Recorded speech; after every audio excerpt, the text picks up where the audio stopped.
Welcome back नाज़रीन। Break पर जाने से पहले मैंने एक सवाल उठाया था, क्या वाकई बूटों की आवाज़ अब करीब आती चली जा रही है। सबसे पहले मैं शामिल गुफ्तगू करूंगी राना सनाउल्लाह साहब को, जो कि सूबाई वज़ीर कानून पंजाब में।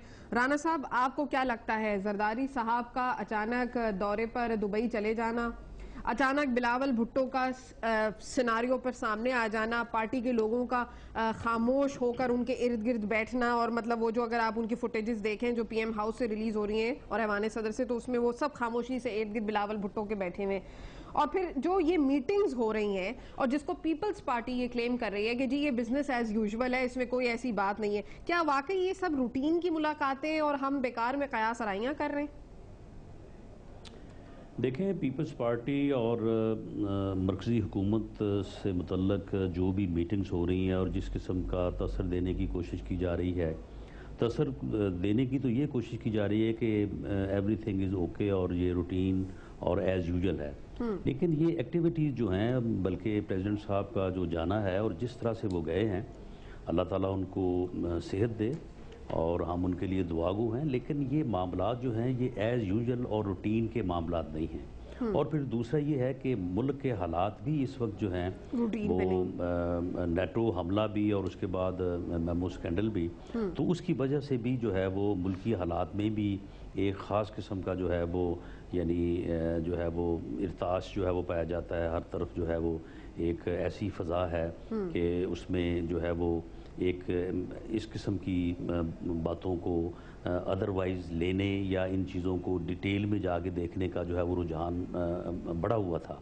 तो ऐसे में जब प्रेसिडेंट साहब आनन फानन जो हैं वो गए हैं और उसके बाद फिर ये एक्टिविटी शुरू हुई हैं, जिस तरह से ये मुलाकातें और ये मीटिंग्स हैं, तो इसमें ये बात तो साफ सामने आ रही है कि किसी चीज़ को छुपाया जा रहा है और कुछ अनयूजुअल है जिसे यूजुअल बना के पेश करने की कुछ तो है जिसकी पर्दादारी है। चलिए झाकरानी साहब से मैं ये सवाल करूंगी। झाकरानी साहब, बार बार ये कहा जा रहा है कि पार्टी के तमाम अरकान मुत्तहिद रहे और ये एक नाजुक मौका है और आने वाले वक्त का मुकाबला किया जाए, तो क्या एक्सपेक्ट किया जा रहा है, क्या होने वाला है? जी सोफिया, कोई ऐसी बात नहीं है जिसकी तरफ आप इशारा कर रहे हैं, लेकिन मुल्क के अंदर मसाइल हैं, हम उनको समझते हैं कि ऐसी बात नहीं है, कोई मसाइल नहीं है। लेकिन जिस तरीके से प्रेसिडेंट साहब के तबीयत के ख़राबी की वजह से वो जो हॉस्पिटलाइज हो गए हैं, उसको उस पर जो सियासत हो रही है, मैं समझता हूँ ये एक अच्छी रवायत नहीं है। बीमारी या कोई तकलीफ ये तो कुदरत की तरफ से है, किसी को भी हो सकता है। पहले भी लोग बीमार हुए हैं, तो प्रेसिडेंट साहब की तबीयत पहले भी ठीक नहीं थी। साहब, इतनी कंफ्यूजन पहले कभी नहीं आई थी। अब जैसे कायरा साहब ने खुद एक टीवी टॉक शो पर बैठकर कहा कि जी उनको सीने में दर्द हुआ था, यानी कि उनको माइनर हार्ट अटैक हुआ था। फरतुल्लाह बाबर साहब ने कहा कि जी वो रूटीन के चेकअप पर जा रहे हैं। बाकी अरकान ये कहते हैं कि जी वो दुबई बच्चों से मिलने गए थे। और रहमान मलिक साहब ने तो फाइनली तड़का लगा दिया, उन्होंने कहा कि जी हमने पार्टी के अरकान ने कहा था कि जी आप दुबई चले जाएं, तो जी वो वहां इसलिए दुबई गए हैं। और आज बाबर अवान साहब भी एक नई स्टोरी सुप्रीम कोर्ट के सामने लेकर आ गए। तो मतलब कंफ्यूजन तो कहीं तो है, और कंफ्यूजन अगर है तो इसमें कोई भी सोफिया कंफ्यूजन की बात नहीं है। जब प्रेसिडेंट साहब की तबीयत खराब हुई तो जाहिर बात है वहाँ सीनियर लोग थे, वहाँ आए, किसी ने मशवरा दिया यहाँ इलाज कराया जाए, और बहुत सारे लोगों ने कहा कि आपके जो डॉक्टर हैं वो दुबई में हैं, आपने पहले भी ट्रीटमेंट वहां करवाई है, लिहाजा आपको वहां जाना चाहिए। उनके बच्चों से भी कंसल्टेशन की गई, तो वो वहां गए हैं, वहां भी वो हॉस्पिटल में गए हैं, अपने घर पे नहीं गए, आईसीयू में एडमिट रहे हैं। उसके मतलब बाद अभी उनकी तबीयत बेहतर हो रही है, अभी उसको रूम में शिफ्ट किया गया है। मैं समझता हूँ ये तो ऐसी अच्छी बात नहीं है। उसके बाद ये अंगुलियां उठा रहे हैं कि देखो सोफिया कि बिलावल भुट्टो जरदारी क्यों आया है, क्यों मिल रहा है, वो पार्टी के चेयरपर्सन है, ये अभी नहीं आया है, आते रहते हैं। उससे चंद दिन पहले बेगम साहबा की चहलम पे वो 9-13 आए थे, वो सारे एमएनएस के साथ, एमपीएस के साथ, पार्टी वर्करों के साथ उनकी मुलाकात हुई थी। वो उसी टाइम प्रेसिडेंट साहब भी यहाँ प्रेसिडेंसी में मौजूद थे। ये तो ऐसे ही कोई जो जैसे कहते हैं कि ये मनगढ़ंत कहानियां बनाकर ये किसी खास तौर पे किसी मीडिया के जरिए उसको लोगों को बेवकूफ बनाने के लिए, उनको कंफ्यूजन पैदा करने के लिए ये किया जा रहा है। लेकिन मैं कहता हूँ मसाइल हैं, वो उन मसाइल को पाकिस्तान पीपल्स पार्टी में हर दौर में फेस किया है। पार्लियामेंट के आगे जो उन्होंने खिताब करना था, अपोजिशन में रहकर भी फेस किया। ऐसी कोई बात नहीं है।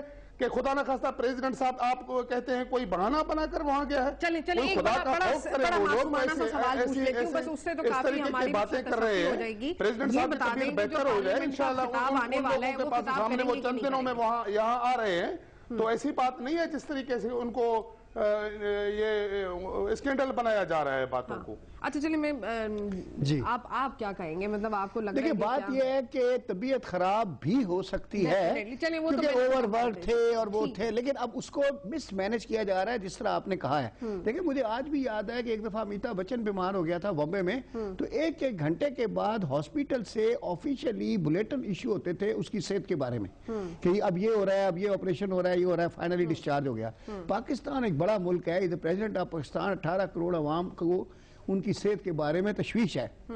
हमारे 60-70-80 चैनल है, तो इनको चाहिए कि एक बंदा जो PRO हो या कोई भी सेक्रेटरी हो, डेजिग्नेटेड पर्सन हो, जो हॉस्पिटल से 4-4, 5-5 घंटे के बाद बुलेटिन जारी करे कि भाई इस वक्त प्रेसिडेंट साहब जो है सो रहे हैं, इस वक्त तबीयत ठीक है, आज डॉक्टर ने ये दिया वो दिया, तो सारा कंफ्यूजन क्लियर हो जाएगा। हो गई है ना कि मतलब ये सलाह मशवरा तो प्रेसिडेंट हाउस में हुआ है दुबई जाने के लिए। देखिए ये दोनों चीजें कोइंसाइड हुई हैं, और जो मुबस्सर कहते हैं वो ये कहते हैं कि 15 तारीख तक जवाब दाखिल होने थे, होने हैं, बिल्कुल हैं। अब इन्होंने ये चाहा है कि जनरल कियानी साहब का, जनरल शुजा पाशा साहब का, हक्कानी साहब का जवाब पहले आ जाए, प्रेसिडेंट साहब का जवाब जो है उनके बयानों की कॉपियां ले लें, पढ़ लें, उसके बाद कोर्ट का रिएक्शन देखें, उसके बाद 19 के बाद हम अपना जवाब दाखिल करेंगे। This is one view may be. तो बीमारी के साथ मतलब ये कोइंसाइड कर गया है कि इस पर हम जवाब डिले कर सकते हैं। बाकी जवाब दाखिल करने के लिए कोई इम्यूनिटी नहीं है। 248 जो आर्टिकल है वो सिर्फ क्रिमिनल प्रोसीडिंग से इम्यूनिटी होती है। इस वक्त जो सुप्रीम कोर्ट में प्रोसीडिंग्स हो रही हैं वो क्रिमिनल प्रोसीडिंग्स नहीं है, वो एक पिटीशन है, CP है, ठीक है ना।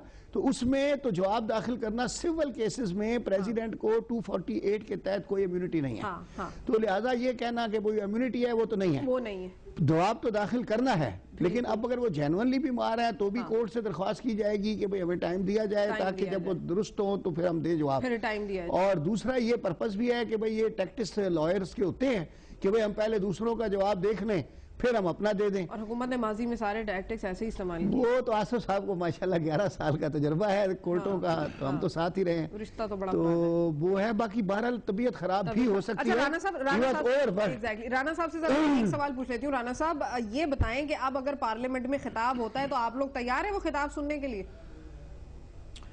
देखें, ये पार्लियामेंट में खिताब की खबर जो है वो आई थी, और ऐसे मालूम हो रहा था कि अगले 3-4 रोज़ में पार्लियामेंट का इजलास तलब होगा और प्रेसिडेंट साहब जो हैं वो पार्लियामेंट के इजलास से खिताब फरमाएंगे।